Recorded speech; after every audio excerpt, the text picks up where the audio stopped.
People tend to think of Martin Luther King saying, "I have a dream."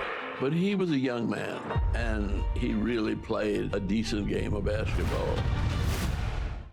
That is former U.S. Ambassador Andrew Young, featured in the new film Hoops, Hopes, and Dreams. It shows how the late civil rights legend Martin Luther King Jr. used basketball courts to reach young people and build a movement that goes beyond civil rights, a strategy later echoed by Barack Obama.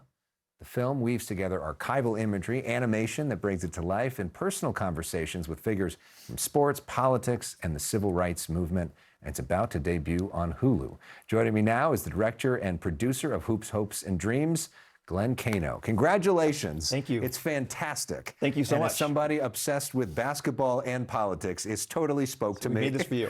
In so many different ways. The idea of this, you saw Andrew Young, who we just heard from, Yes. who is a legend in himself, speaking at an event. What happened? Yeah, I was at a gala for the Tommy Smith Youth Initiative, and Ambassador Young was the honoree, and he got up on stage.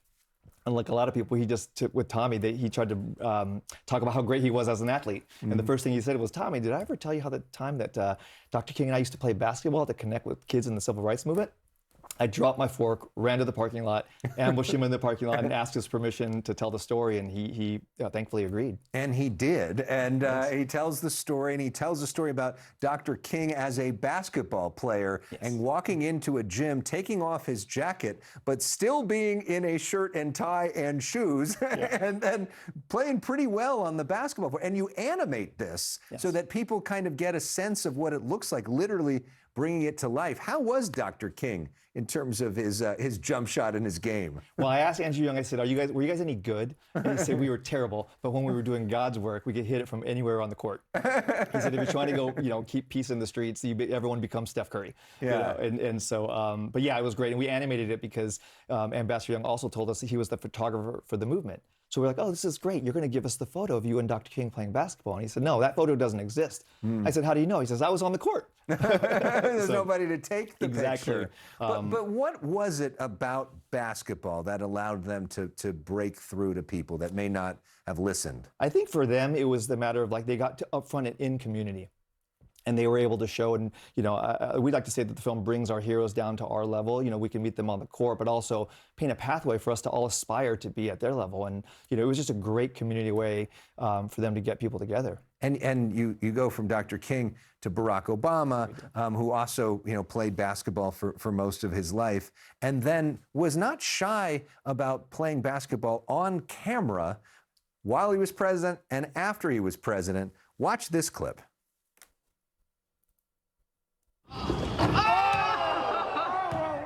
All net. He makes the shot. That's what I do. That's what I do. So he's a little cocky, but I guess that's what happens after you've won the presidency twice.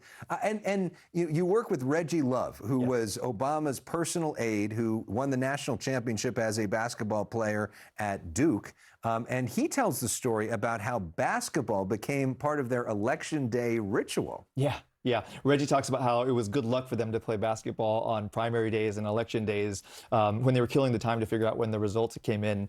And so it was a really great part of their ecosystem. And that everyone wanted to play, and everybody wanted to play with them, and really, I think, grounding them in a community-based campaign. And they played on the day of the Iowa caucus, which they won. They didn't play on the day of the New Hampshire caucus, which she famously lost. And so after that, it became, we got to do that basketball every single time, which was interesting. I'm curious what it was like for people playing with Barack Obama. Does one want to sort of one-up him and play against him really intensely and show how dominant you are? Or are you afraid of injuring the leader of the free world and take it easy on him? We've interviewed a bunch of people. I've heard two types of stories. One group of people was like, "Oh yeah, I was bodying him up and I was trying to win the game," and other people say, "Yeah, they're lying to you because they're Secret Service all over the place and they have guns and weapons, and so it's not really a fair game." But I think either way, everyone wanted to play with them. And another remarkable part of this is you do the last interview with Jerry West before he died. Jerry West, of course, was so good at basketball that he is literally the NBA logo, and then became perhaps the greatest general manager of all time.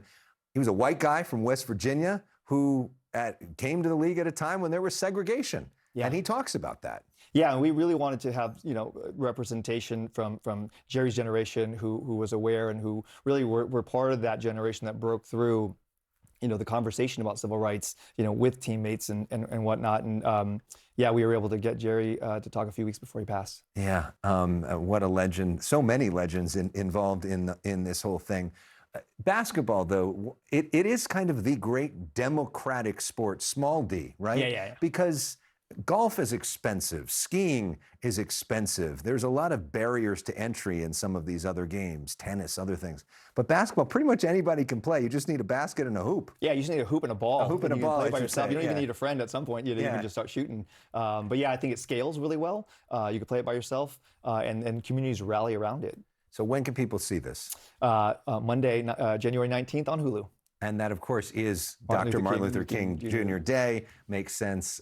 Congratulations. Thank you Hope so everybody much. can check it out. And it's a good amount of time. It's only like 20 minutes. Yeah. So, 19 19 minutes, so you can get through it. Thank you so much. Awesome.